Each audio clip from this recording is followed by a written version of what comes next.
Give me 1 second, I'm still out of breath filming that thumbnail. Hi everyone, it's Reagan and welcome back to another video. Today I'm gonna be filming another huge book haul. Here's the thing, I'm gonna quickly run through my spiel. I love buying books, I love supporting my favorite local bookstores, I love supporting my favorite authors. There's lots of incredible releases coming out this month. So yes, I bought more books. I'm not sorry about it. Don't worry about me. I'm living now in an apartment of books. It's very secure and hard to move. So we're all good over here. So as I already alluded to, there were some incredible book releases that came out this month. In fact, we're only about a third way through the month and there are even more books coming from my pre-orders to my house. So yeah, look forward to another big book haul because that is coming too. But without further ado, let's go ahead and dive right in, starting with my books from Book of the Month, who I'm also working with for this video. As is my new policy, I do check out all their titles before deciding to move forward, and I gotta say, the books I picked this month are exceptional. It's full of murder and magic and intrigue. It's just perfect for the month of October. If you guys are not familiar, Book of the Month is an online subscription service. They essentially curate a selection of 5 books every single month. You can select one of those books for $14.99 and add up to 2 additional titles at $9.99 each. They get delivered right to your door. They're always new releases. They're always hardcover, and their selections always cover a huge variety of different genres and authors and voices. If you're not interested in any of the titles for that particular month, it's very easy to skip or pause.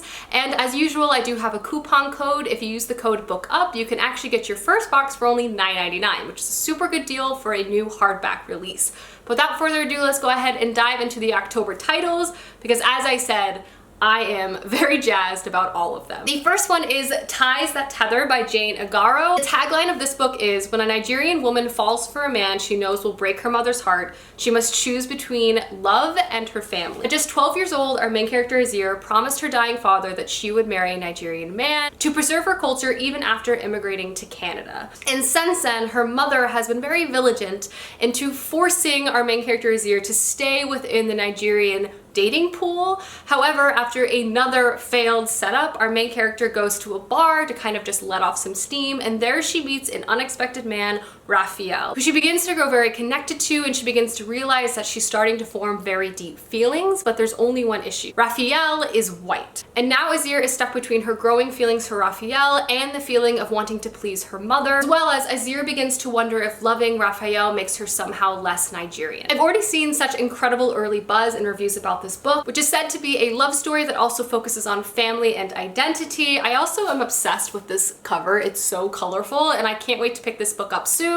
as I have been really diving into the contemporary romance space a bit more this year, and I've been loving it every step of the way. So this is the first book that you guys can select from. Next book might be the most exciting one for me out of the bunch because it is one of my most anticipated books of the year, and that is The Invisible Life of Addie LaRue by V.E. Schwab. And I'm so jazzed that they kept the foiling of this book. It's just stunning, and I cannot wait to pick this up. And the tagline of this book is a life no one will remember and a story you will never forget. This follows our main character Addie LaRue, who basically in France in 1714 made a bargain to basically live forever, but the issue is no one can remember her after they meet her. She basically fades from their memory, and so she's had this everlasting life, but also has no real human connection, as no one can obviously remember her after meeting her, except one day when one boy does in fact remember her, and this turns Addie LaRue's life upside down, and so begins, I think, an adventure through time and magic, and it just sounds whimsical and wonderful, and I have been waiting and waiting for the release of this book all year, so to finally have it in my hands is very, very, very, very exciting, and I cannot wait to pick it up. Hopefully this month, that is the plan anyway, but regardless, is gonna go into a prized place on the bookshelf. Next book, I'm not gonna lie, sounds absolutely terrifying and kind of like a psychological thriller that will make you question everything, and that is Leave the World Behind by Rumaan Alam.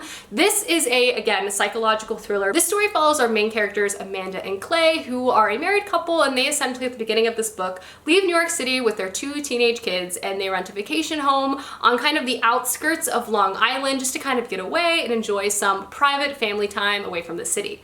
However, once they arrive, the couple that they rented the house from kind of shows up on their doorstep and tells them that there's been this like blackout in New York City, all of the electricity, the cell towers, there's no television, everything is down. And they're like, we need to stay with you guys. We had to escape the city. So they invite them in, but they're a little skeptical and they begin to wonder if they should really trust this couple. And then the couple that they invite in, vice versa, begin to kind of suspect our main characters, Amanda and Clay. So begins this sort of psychological thriller. Two families now in this super remote vacation home that felt safe and exciting at the beginning of the book, kind of spiraling into this sort of scary, away from everyone around you, question driving yourselves to insanity story. This is said to be suspenseful and provocative, as well as keenly attuned to the nuances of race, class, and parenthood. It sounds creepy. It sounds intense, and it's a short book, but I feel like this is going to be a wild ride. Next is another magical new release, and that is Magic Lessons by Alice Hoffman, and this is the prequel to Practical Magic. Practical Magic is a book I have not read, but has been on my TBR for a lifetime, and with the release of this book, it's definitely inspiring me to finally pick it up and possibly read it soon. But Practical Magic is a very beloved story, which basically chronicles this curse that has been impacting the women of a family for hundreds and hundreds of years. And this story is the prequel and the origin of said curse that's present within Practical Magic. The curse is said to begin with actually the main character of this book, Maria Owens, when she is abandoned as a baby in a snowy field in the rural parts of New England.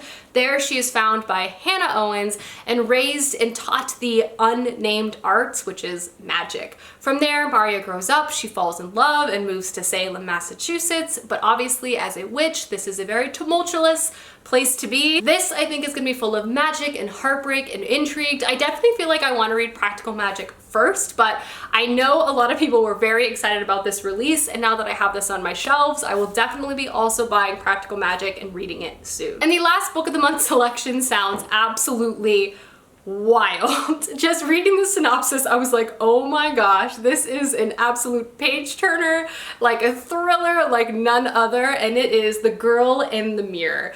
And this follows two identical twins where one of the twins wants to take her sister's life. Like literally like become her sister. It follows Iris and Summer, and Iris has always been jealous of Summer's perceived good luck. She's got this amazing husband, this amazing family, and Iris wants it for herself.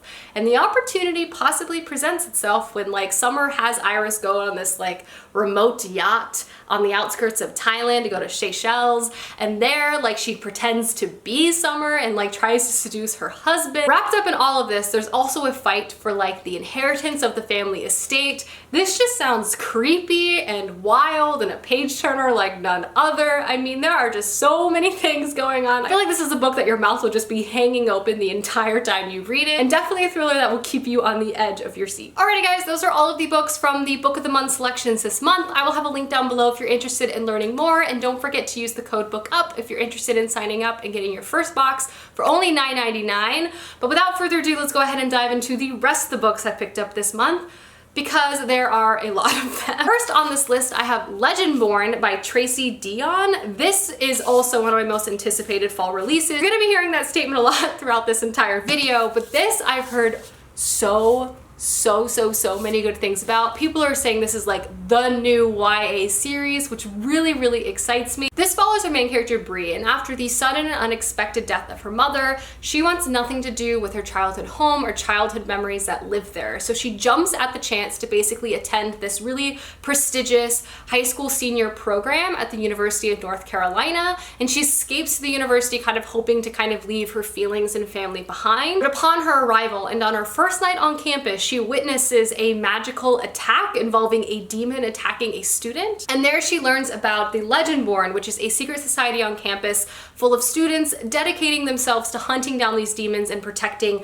the people at large. There she meets a mysterious boy and also uncovers that she herself has magic. But as she begins to learn more about her magical powers, it kind of begins to reveal more about her past, that she's been kind of pushing to the back of her mind, as well as that there might be more to her mother's death than what is currently present on police reports. This is a first book to what is said to be an incredible series. A lot of people are comparing it to like City of Bones and all sorts of really fun paranormal YA antics, and it's definitely one I hope to read soon, as I do love paranormal urban YA fantasy, so I think this book is going to be amazing. From there, I also picked up Trail of Lightning by Rebecca Roanhorse, and I just like kind of want to marathon Rebecca Roanhorse's books. She has another book coming out later this month, and this is another one that I've just heard amazing things about. I've honestly just seen so much praise about this series. I've had friends tell me to read it. It was just time for me to pick it up, and I definitely want to read it soon. It's also not very long, so I feel like it might be perfect for a readathon possibly.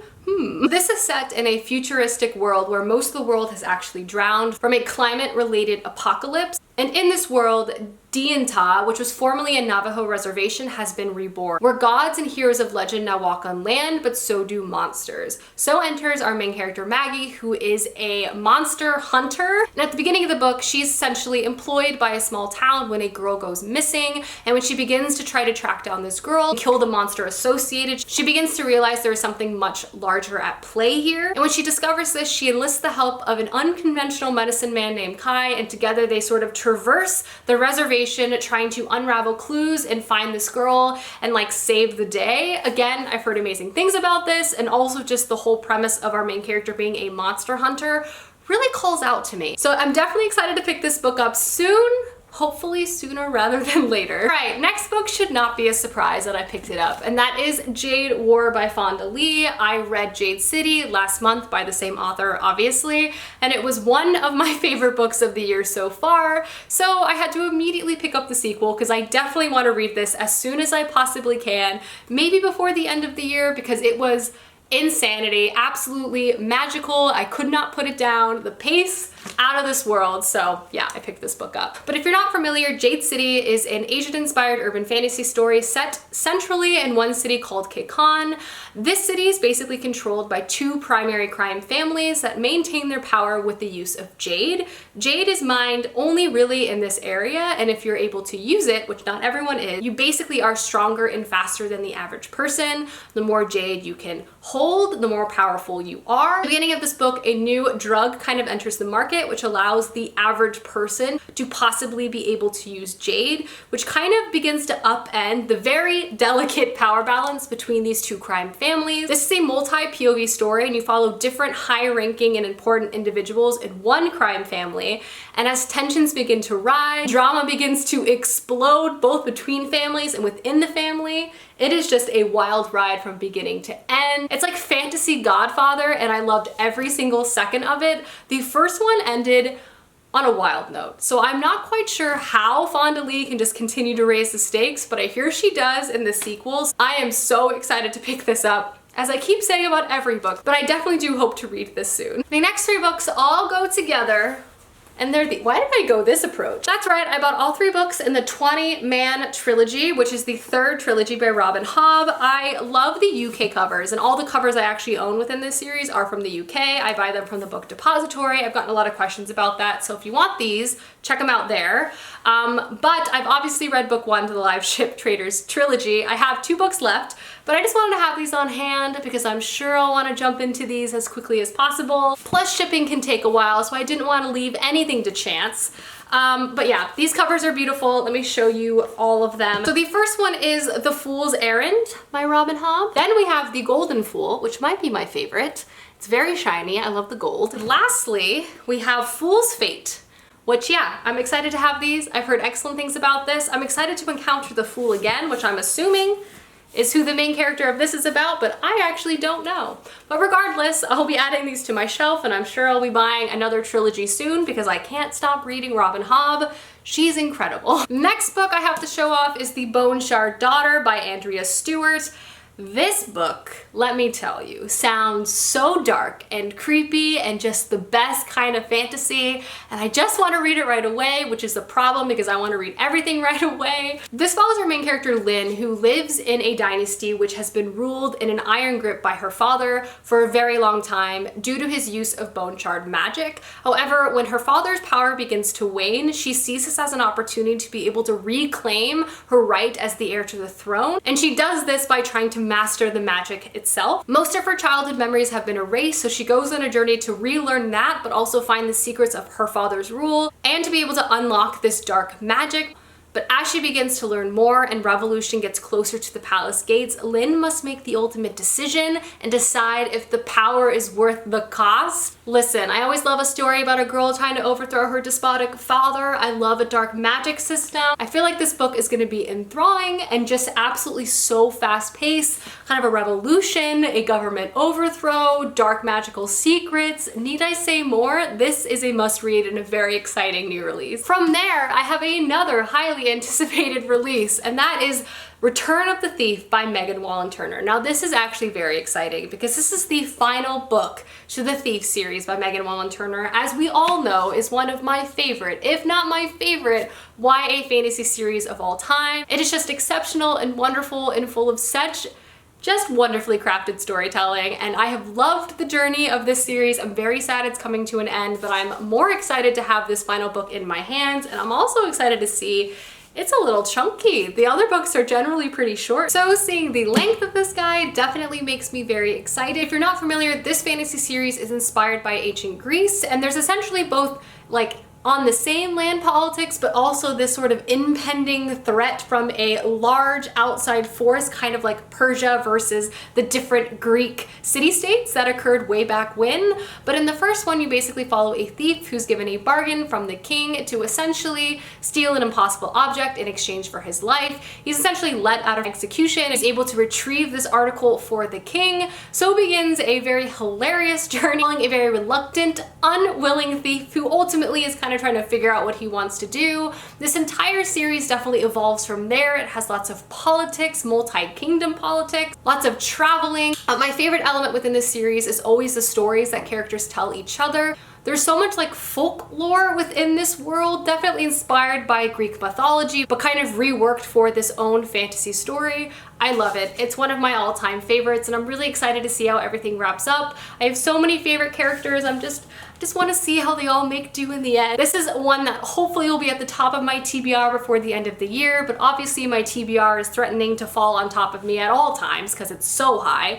But I'm thrilled to have this in my hands and for this to finally be out. Next is a very, very exciting release, and that is Smash It by our very own Francina Simone, who is, if you didn't know, an incredible booktuber, and I will leave her channel down below. But this is Francina's new release, which is a contemporary novel which follows our main character Liv, who is looking to basically smash her senior year. She's always kind of played it safe. She's always not really put herself out there, and she's always been really hard on herself because of this. So she decides in the wake of her final year in high school to make an F-it list and just kind of do all the things that she's been too scared to try and just have a lot of fun along the way. Mistakes will be made. I believe romance will be had. I think this is going to be hilarious and such a good time. I'm so thrilled for Francina for this release, and I of course had to pick it up and add it to my shelves in celebration. And the very last book of this book haul is one I also hope to read this month. Pray for me, guys. But that is Deadly Education by Naomi Novak.